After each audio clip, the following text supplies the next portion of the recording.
இன்னைக்கு வீடியோவில் நம்ம என்ன பார்க்க போகிறோன்னா தஞ்சை பெரியக்களோட தீர்க்கப்படாத சாபத்தை பற்றி தான் பார்க்க போகிறோம். இந்த சாபம் எங்கேருந்து ஆரம்பிக்குதுன்னா, ராஜராஜ சோழன் தஞ்சை பெரிய கோயிலை கட்டி முடித்த பிறகு இதுக்கு தமிழில் பூஜை பண்ணணுமா இல்லை சமஸ்கிருதத்தை பூஜை பண்ணணுமான்னு அவருக்கும் அவரோட குருவுக்கும் பெரிய விவாதமே வெடிக்குது. இந்த விவாதத்தில் ராஜராஜ சோழன் தன்னோட அதிகாரத்தை பயன்படுத்தி சமஸ்கிருதத்திலேயே பூஜை பண்ணுறாரு.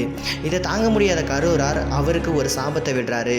நீயோ இல்லை அதிகார திமிரோட இந்த கோயிலுக்குள்ளே யார் வந்தாலும் அவங்களுக்கு மரணம் கிடைக்கும், இல்லைனா பெரிய தோல்வி கிடைக்கும் அப்படின்னு சாபமிடுறாரு.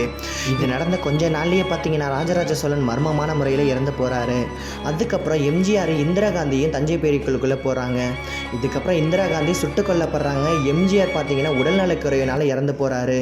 இதுக்கப்புறமும் கருணாநிதியும் தஞ்சை பெரியக்குழு போனார். ஆனால் விஷயம் தெரிஞ்ச அவர் கோயிலோட முன்பகுதி வழியாக போகலை, செவ்வறு வழியில் ஏணி வச்சு ஏறி அதுக்கப்புறம் போனார். ஆனால் இதனாலேயுமே கூட அவர் மிகப்பெரிய தோல்வி அடைஞ்சார் எலெக்ஷனில். இந்த மாதிரி பல தலைவர்கள் இந்த கோயிலுக்குள்ளே போகவே ரொம்பவே பயப்படுறாங்க. இது பார்த்தீங்கன்னா 100% உண்மையா இல்லையான்னு எனக்கு தெரியல. ஆனால் இதை பற்றி நீங்கள் என்ன நினைக்கிறீங்கன்னு உங்கள் கமெண்ட்டை பதிவு பண்ணிட்டு போங்க.